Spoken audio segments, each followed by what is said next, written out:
AP BJP chief PVN Madhav మాట్లాడుతూ శబరిమల యాత్ర భక్తుల పట్ల అమానుషంగా ప్రవర్తించిన పోలీసులపై చర్యలు తీసుకోవాలని డిమాండ్ చేశారు. శబరిమల క్షేత్ర ప్రాశస్త్యం దెబ్బతీసే విధంగా నాస్తిక ఎల్టీఎఫ్ ప్రభుత్వం వ్యవహరిస్తోందని ఆగ్రహం వ్యక్తం చేశారు. అయ్యప్ప సేవా సంఘం అమృతానందమయి మఠం సేవలు అడ్డుకోవడం హిందువుల పట్ల వ్యతిరేకతకు నిదర్శనమన్నారు. భక్తుల ఇబ్బందులకు కేరళ ప్రభుత్వమే బాధ్యత వహించాలన్నారు. మాధవ్ విడుదల చేసిన వీడియోలో ఎల్టీఎఫ్ కుట్రలను తప్పుబట్టారు. స్వామియే శరణమయ్యప్ప. అయ్యప్ప స్వామి యొక్క భక్తులు అనేక మంది ఈరోజు శబరిమల వెళ్తూ అనేక రకాల ఇక్కట్లు పడుతున్న తీరేదైతే ఉందో, కేరళలో ఉండే నాస్తిక కమ్యూనిస్ట్ ప్రభుత్వం యొక్క తీరు పరాకాష్ఠ చేరింది.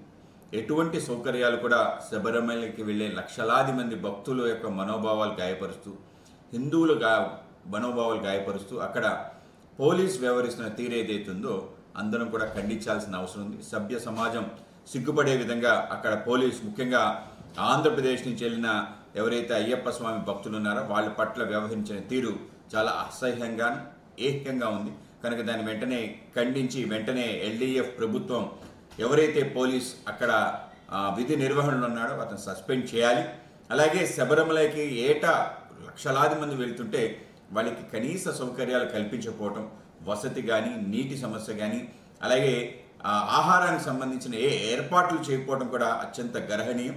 ముఖ్యంగా ఎల్డీఎఫ్ ప్రభుత్వం హిందువుల యొక్క మనోభావాలు గాయపరిచే విధంగా మొన్న గ్లోబల్ అయ్యప్ప సమ్మిట్ ఏదైతే నిర్వహించారో దాంట్లో భాగంగా అనేక రకాల కొత్త విషయాలు తెర మీద తీసుకురావడం జరిగింది.